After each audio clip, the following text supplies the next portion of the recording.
Welcome to Nasdaq Trade Talks. I'm Jill Malandrino, Global Markets Reporter at Nasdaq. Joining me is JJ Kinahan, Chief Market Strategist at TD Ameritrade, with an overview on the markets. As 2021, JJ, is certainly delivering some more action, just like we saw in 2020. Yeah, absolutely, Jill. And maybe some common themes, some different themes going forward.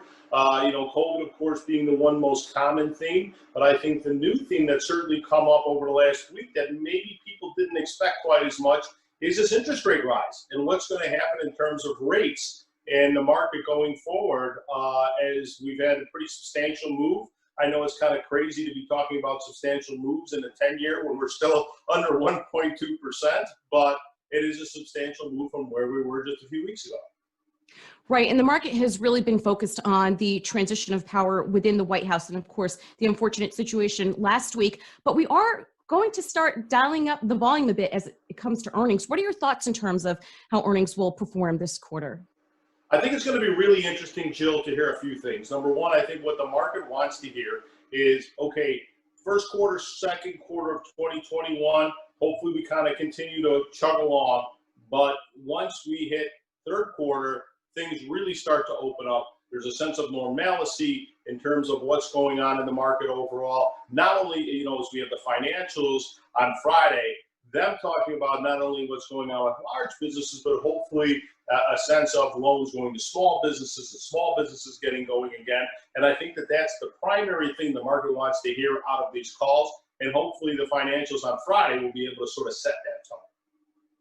Right, and as we kick off this second week of January 2021, I mean, again, we're coming off all-time highs on Friday, right? So it's not a surprise to see, and it's actually quite healthy, some of this action that we're seeing with a bit of a sell-off this afternoon. Has anything really changed? Has the narrative changed, or it's just some, healthy profit-taking?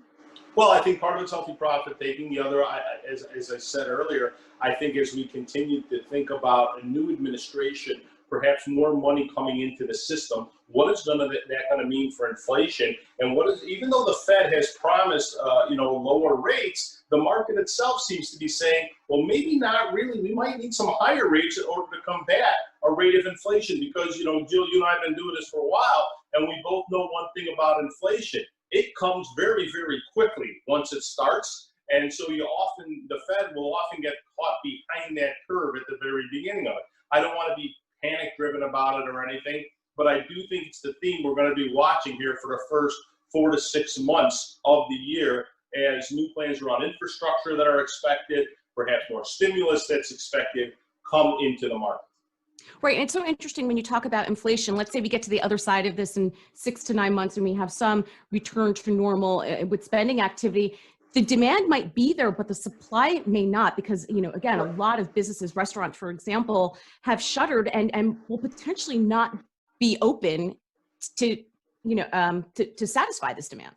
Well, I think it's a great point, Jill. And those that are open, is there going to be some sort of a more permanent change to behavior, just as we saw with the TSA after 9/11? It's a completely different flying experience.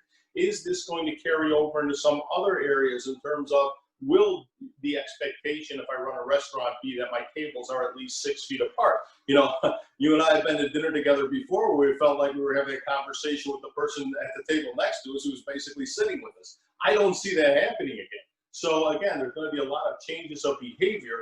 And to your point, is there going to be enough supply and will we spread this out right now? As we know, it's been a great boom overall. You look at the last employment report, and in terms of the jobs that were created, you see a lot of jobs created in the big warehouse stores, et cetera. Well, what does that mean for the smaller guy? And more importantly, are those big warehouse stores, have they got the opportunity to not only get new customers, but will those new customers remain sticky throughout time? All great points, JJ. Great to see you as always. Thanks for joining us on Trade Talks, and thanks for joining me. I'm Jill Malandrino, Global Markets Reporter at Nasdaq.